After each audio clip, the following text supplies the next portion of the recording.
So if you've ever wanted to be popular, stick around.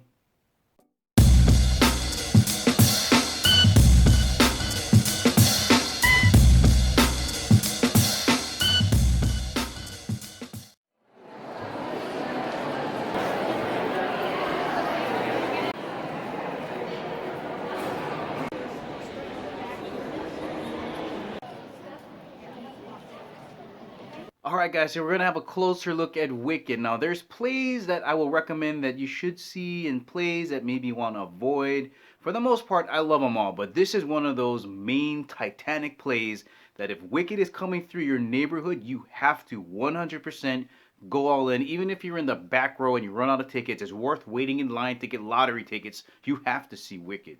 Alright, so this gives you a lot of backstory as to what happened prior to the Wizard of Oz, but it focuses in on the witches of Oz.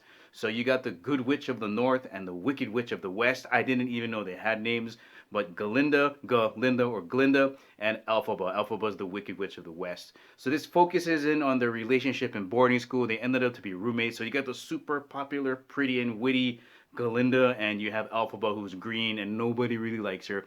But they end up being really good friends. So between all their smack talking between each other and them getting closer as friends, you find out a lot of information about why the monkeys have wings, why Elphaba is green, why the Tin Man was created and why he had no heart, why the lion was so cowardly, and most importantly, maybe even who the Scarecrow was. So what's to like about this play? Well, just about everything. The three most popular songs you're going to hear everybody quoting is Popular, Defying Gravity, and For Better. All of those three songs seem to tie everything together that's in the play, and they're very, very touching. And at the ending of Act 1, boom, you're going to get Defying Gravity. More on that a little bit later on. But really good music. The props are massive. I love massive set pieces because they really make you feel insignificant and small. It kind of transports you away and it feels like you're actually being engulfed by the stage. So really big set pieces, costuming excellent. The props were absolutely wonderful. It makes you feel like you're in the Wizard of Oz in the Emerald City. Now, speaking of the Emerald City, let's get onto the lighting because a lot of people don't realize how important lighting is. And in this play, the lighting is absolutely crazy. It's always in your face. The floor looks like it's alive and moving. At the ending of Act 1, I was going to mention Defying Gravity. So Alpha was kind of flying on her broom and she's floating above the stage. I would say she's a good 30, 40 feet above the stage. And without that lighting, it wouldn't look as impressive. There are beams of light cutting left and right, and it's fog for days, guys. And some of the scenes in there where the fog just keeps rolling and it keeps coming out there, it was rolling down over the orchestra pit. It was impressive. The other thing about the lighting is when they're going into the Emerald City, you know that they're on their way to the Emerald City. So you just gotta sit in there, oh, they're gonna go to the Emerald City, and then boom, the stage turns on and it's like 1,000,000,000 watts of green light melting your face off. It was impressive, at least to say. Everybody on the stage seemed to be wearing sunglasses, but when you're staring straight at it, I swear to God, I had a sunburn with how much lighting was on there for the Emerald City. But it was a beautiful display. Alright, one last comment before ending the video, and it has to do with a very subtle movement that I noticed that made me lose my mind when I see it at the ending of Act 1 in Defying Gravity. So the actress that was playing Elphaba decided to take her broom and throw it into her other hand while she was suspended 30, 40 feet in the air, about to hit that big ending note, and it made me lose my mind when I saw it. And I didn't realize that it was kind of egging me on because it's very subtle, right? Just a little throw to the right hand. But guys, I submit to you this. I have been on stage and a victim of prop failure or user error in this case. So I was in Midsummer Night's Dream. I was Lysander, and I was in that sword fight with Demetrius.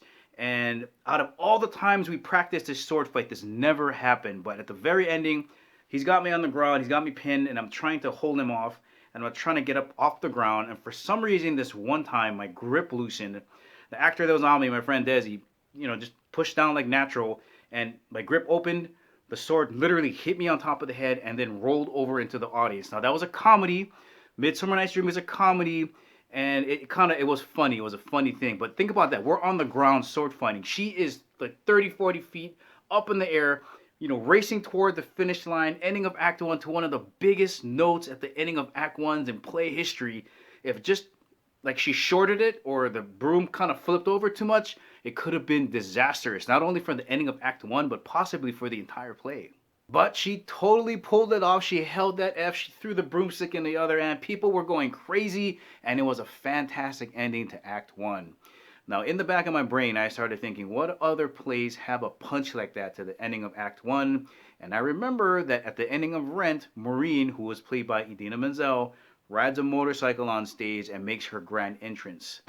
And it just so happens, Idina Menzel made the role of Alphaba as popular as it is. Well, guys, that's the ending of the video. I hope you liked it. Please, guys, if Wicked comes through your neighborhood, go and see it. You're not going to regret it. I don't care if you got to sit in the back row. Get in that theater. So I hope you enjoyed the video. If you liked it, please give me the thumbs up. If you haven't subscribed to Chemo 365, please do. And remember, I'll catch you guys later.